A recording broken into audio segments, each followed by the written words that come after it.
कुछ गए शिवनंदन भारती सर के ऑफिस। देखिए लिखा हुआ नहीं है लेकिन बता दें 118 नंबर चैम्बर है ये ऑफिस, और ये तीसरा फ्लोर पे है। चलिए अंदर बातें करते हैं, सर से काफ़ी जानेंगे कि बहुत सारे लोग, आप लोग विश्वास नहीं हो रहा है कि मतलब रोशन रोही जेल से आएंगे। बहुत सारे सवाल इतना करते हैं आप लोग। ये देखिए रोशन रोही का जो वकील साहब हैं यहीं पे रहते हैं, उनसे बातें करेंगे। कैसे हैं आप? जी बढ़िया है। सर अंदर में है? हाँ सर है अंदर में। सर बैठे हुए हैं अपना चैम्बर में, उनसे बातें करेंगे। और देखिए बहुत सारे कमेंट आप लोग करते हैं कि इतना कन्फ्यूज़न है आप लोग को कि क्या रोशन रोही को जो वकील साहब हैं क्या वो बाहर नहीं ला पाएंगे। आज बहुत सारी चीज़ों पर चर्चा करेंगे और बताएंगे कि इन किताबों का क्या महत्व है। जिस तरह से उन्होंने अध्ययन किया है ये छोटी मोटी बात नहीं है, मतलब कि सच है कि रोशन रोही को कैसे बाहर लाया जाएगा और क्या चीज़ें उनके साथ चल रहा है, ये सब चीज़ हम लोग जानेंगे। बाकी आइए सब बात करते हैं। और यहाँ पे देखिए सर, कैसे हैं सर? बहुत बहुत शुक्रिया आपका, बताइए। सर बहुत लोग, तमाम लोग आपको सर हमेशा याद करते हैं कि आखिर रोशन रोही एक सुपरस्टार हैं, जो उनका जो ज़िंदगी है कहीं ना कहीं आपके हाथों में है। आप चाहेंगे तो सर वो बाहरी दुनिया में आएंगे और फिर से अपने चाहने वालों के दिलों पर राज करेंगे। सर देखिए ऐसा है कि रोशन जी का जो केस है उसके संबंध में सारा बहस हम लोगों ने किया। जज साहब ने एक चीज़ माने वो मेरिट पर कि वो दोषी हैं या निर्दोष हैं, इस बिंदु पर सारे बिंदु को उन्होंने सिलसिलेवार ढंग से माने उनके खिलाफ जो भी मटेरियल था नहीं था, सारे चीज़ का उन्होंने डिस्कस किया।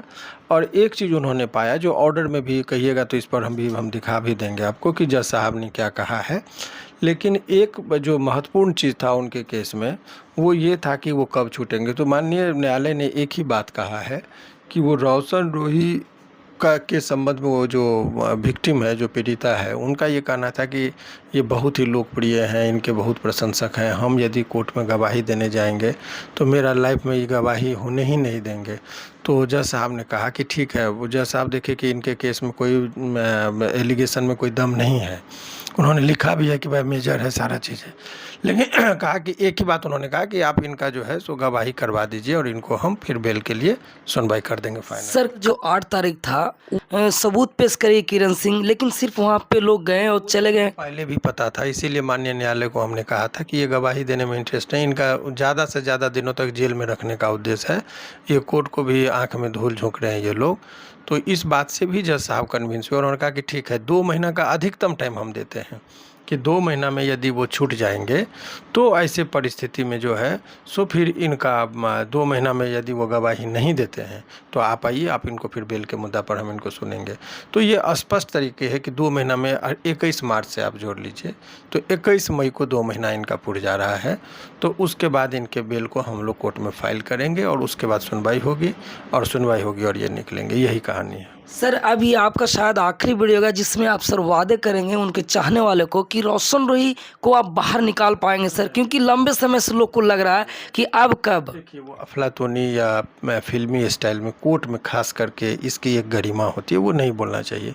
लेकिन जो ऑर्डर है, जजमेंट है, उसमें स्पष्ट निर्देश है और माननीय न्यायालय के रहम से ही कोई व्यक्ति छूटता है। वकील एक उसका जो है सो पैरवीकार होता है। हम जज के साहब के सामने उसके निर्दोष होने की बात को कोर्ट के सामने रखते हैं। कोर्ट महान होता है, कोर्ट से ऊपर कोई व्यक्ति नहीं होता है और ये बड़बोलापन है अच्छे लोगों का। विद्वान लोग बहुत कुछ सोच समझ कर बोलते हैं। तो मुझे न्यायालय का कोई भी ऐसा काम नहीं करना है जिससे न्यायालय का अपमान हो या न्यायालय का सम्मान न बढ़े। तो न्यायालय के ही और जज साहब के ही कृपा पर कोई व्यक्ति बेल मिलता है। हाँ, वकील का एक वाक्पटुता है, एक कन्विंस करने का तरीका होता है, जो चीज़ हम लोग करते हैं। तो इस केस में जो है जो जजमेंट का ऑर्डर है, ऑर्डर अपने आप में कह दिया है कि आप इस प्रेयर फॉर बेल को रिन्यू कीजिए 2 मंथ्स में। यदि वो विक्टिम का स्टेटमेंट रिकॉर्ड हो जाता है तो, और अगर नहीं भी, अगर पहले हो जाता है तो पहले ही आ जाइए, अगर अधिकतम 2 महीना में नहीं होता है तो भी आप आ जाइए। तो इसी आधार पर 2 महीना में वो निश्चित तौर पर छूट जाएंगे। सर जो किरण सिंह का वकील हैं वो 21 तारीख को बोल दिए थे कि अब 1 साल तक तो कुछ भी नहीं होगा, मतलब उनका कैरियर खराब और उनका मतलब जेल में जीवन भर सड़ना तय है। इन तरह से बातों से क्या आप कहेंगे सर? इसलिए अब उस बात पर मान लीजिए जजमेंट कर रहा है 2 महीना, और कोई बात आदमी कह दे कि 20 साल बात बोला है, तो बात किसकी चलेगी? जो लिखतम के आगे वक्तम का तो कोई महत्व है नहीं। तो लोगों को अगर वो थोड़ा सा बड़बोलेपन में वो बोल दिए या क्या बोले, उस चीज़ पर हम लोग को टीका टिप्पणी नहीं करना है। उनको भी गलतफहमी हुई होगी जब ऑर्डर के बाद वो, अभी आपको दावे के साथ हम कह रहे हैं कि अगर ये ऑर्डर दिखा के उनसे बात करिएगा तो निश्चित तौर पर कहेंगे कि इस तरह का कोई ऑर्डर नहीं था, 2 महीने का ही समय दिया गया था। उस टाइम में हो सकता है कि वो भरमबस या वो, और कोर्ट का अंग्रेजी में बात होती है डॉक्यूमेंट, तो वो नहीं समझ पाए होंगे, तो कुछ न कुछ कन्फ्यूजन रहा होगा जिस वजह से वो इस तरह की बातें बोल दिए होंगे। अच्छा सर, किरण सिंह अपने वीडियो में काफ़ी अपशब्दों का प्रयोग करती है, कहीं ना कहीं जज साहब है या जो संदर्भ बहुत अच्छे बात, हमारा संदर्भ केवल कानूनी बातों तक ही है। व्यक्तिगत टीका टिप्पणी वो क्या बोलती है, वो क्या नहीं बोलती है, दोनों पक्षकारों के बीच का मामला होता है। हमारा सीधा सा है कि हम किसी के प्रवक्ता के तौर पर काम नहीं करते हैं। वो गलत कर रही है, वो जनता देख रही है और जनता कमेंट बॉक्स में उसके लिए वो लोग अपना अपना प्रतिक्रिया भी दे रहे हैं।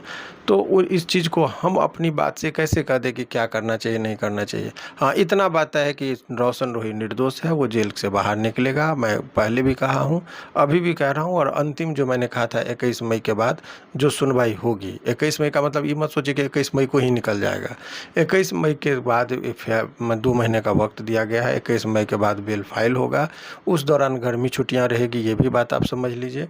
तो गर्मी छुट्टी में भी स्पेशल बेंच बैठते हैं, उनके समक्ष यदि ये छुट्टी में वैकेशन का जो कोर्ट है वो बैठेंगे, उनमें लिस्ट यदि हो जाएगा तो छुट्टी में ही ये निकल जाएंगे।